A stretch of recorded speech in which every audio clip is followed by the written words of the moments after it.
Hello friends, welcome to iExamB. This is Vidhika, your law faculty, mentor, guide at iExamB.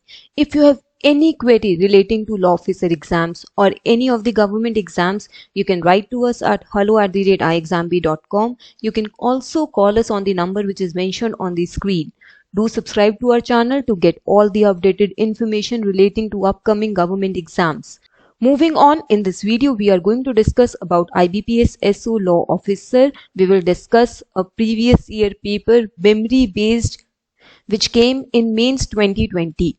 First of all, I like to bring your attention to the fact that iExamB is running IBPS SO Foundation batch. We are providing daily free sessions for your IBPS SO preparation both for prelims and mains. So do subscribe to our channel and stay tuned to our YouTube channel. The sessions for prelims preparation will be conducted at 11 a.m. on a daily basis. For mains preparation for HR, IT and marketing, the sessions will be conducted at 3 p.m. and for IBPS SO Law, AFO and Rajbhasha, the mains preparation sessions will be conducted at 7 p.m. on a daily basis. So stay tuned and prepare well for this exam with iExamB. Let's have a quick look at IBPS SO Law Officer vacancies and exam pattern this year.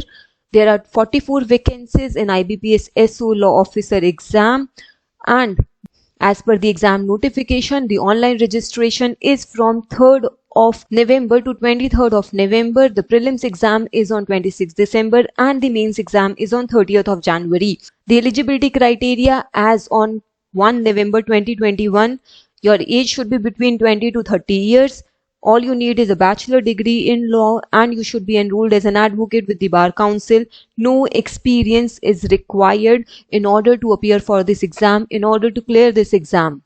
There are two phases, prelims and mains. In prelims, there is English language, reasoning, general awareness with special reference to banking industry. I have discussed in detail about the exam pattern, about the various things that should be kept in mind in the notification video. You can find the link of that video in the description below. And then the second phase is the mains exam, which only has professional knowledge, that is law, from which there will be 60 questions of 60 marks. I have again discussed in another video in detail the syllabus of the law exam. In this video, we are going to discuss the memory based previous year paper of mains 2020. Now, as per the memory based paper, there was one question from Constitution of India relating to the enforcement date, which is the enforcement date of the Constitution of India, and as you all know, it is 26th of January 1950. So the correct answer here is C. Moving to question number 2, which of the following is not a fundamental right? And the answer that has to be looked for is right to property, which is not a fundamental right. It is a constitutional right under Article 300A of the Constitution of India, though it is not a fundamental right. It was earlier a fundamental right, but it was removed from the fundamental right status by the 44th Constitutional Amendment Act 1978. Moving to question number 3, which one of the following is not a fundamental duty?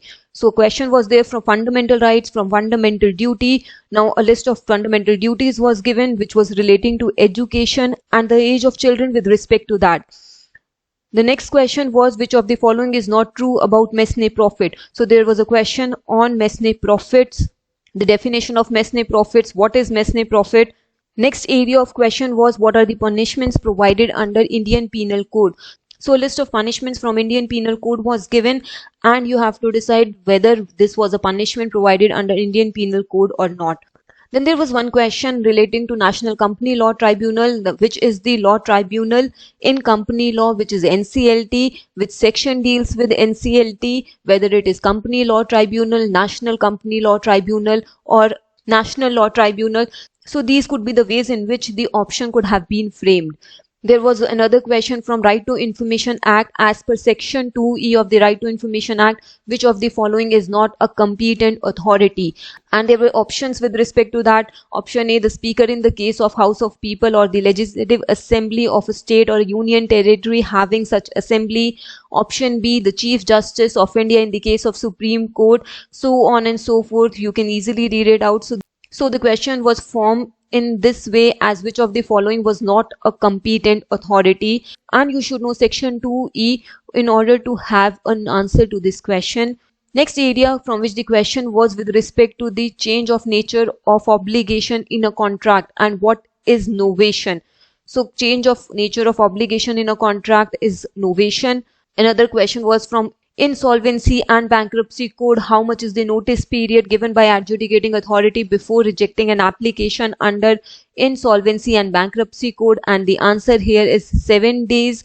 Section 10 of the Insolvency and Bankruptcy Code deals with notice period given by an adjudicating authority. Then there was one question with respect to the Information Technology Act.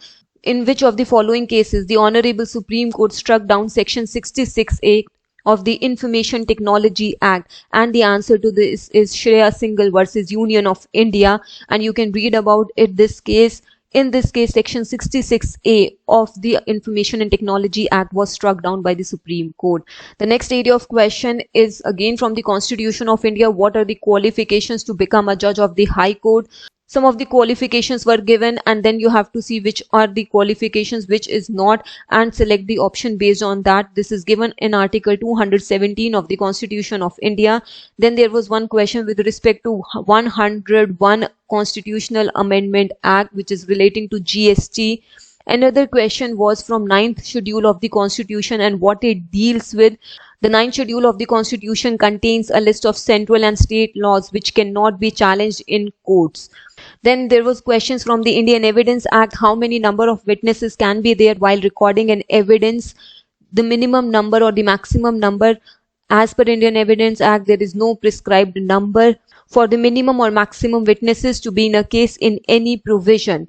And Section 134 also mentions it that any number of witnesses can be produced in order to prove a case. Then there was question with respect to a person who is arrested by police without a warrant, whether he can be granted bail or he cannot be granted bail.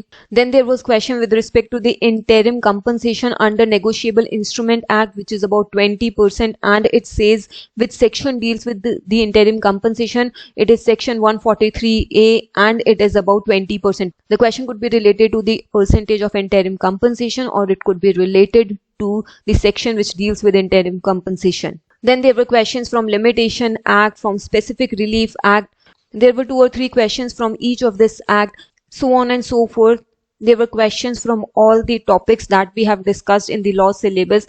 There was 1 or 2 questions picked from each of the act which we have already discussed in the law syllabus. You can find that video in the description below. Also, this entire memory based question paper is available on our website free of cost. You can attempt it. You can check out the question paper. You can find the link for that question paper in the description below, in which you will find all the 60 questions which we have created based on the memory based questions we have received from various sources. Also, I like to mention iExamB is providing online courses, IBPS SO exclusive online courses for all the 6 streams for IT, AFO, marketing, HR, law and Rajbhasha, and these are exclusive. That means we are providing you one-on-one sessions with faculty. They are there to provide you regular guidance, performance monitoring, personalized study plan. We are there to guide you at each and every step of your preparation. And we are providing flat 40% discount for first 50 enrollments in each of these courses. You can use the code IBPS40. This offer is soon going to expire, so hurry up, enroll now. There is another good information for you. We have recently started IBPS SO Law Officer new batch from 8th of November, and the classes are going to start from today, 9th of November. We have our first class today of Indian Contract Act at 8:15 p.m. by Neha ma'am. And these are all the acts that we are planning to cover in the month of November. In the month of December, we are planning to cover all these other acts, and in the month of January, the remaining topics will be covered. We are expecting to finish off your syllabus till 15th or 20th of Jan. In these sessions, we will discuss important provisions, we will take up all your doubts, and we will discuss a lot of questions. And post 15th or 20th of Jan, once we are over with the syllabus, as the exam is going to be conducted on 30th of Jan, we are going to spend these rest 15 days for your revision, and which we will take up all your doubts and we will discuss lot of questions. This is a glimpse of our legal faculty. Amrita ma'am, she's a practicing advocate in Aurangabad. Neha ma'am, she has more than 5 years of experience in law firms and she is expert for legal, for corporate and contract law and some of the banking laws. Vidhika ma'am, she is an expert for legal, she is an ex-bank PO and she is expert for criminal law. She deals with banking and SEBI laws as well. So if you're interested in our course, hurry up. The offer is soon going to end. You can get flat 40% discount. Call us on the number mentioned on the screen. Also, I'm again mentioning, do subscribe to our channel and click the bell icon. Thank you so much.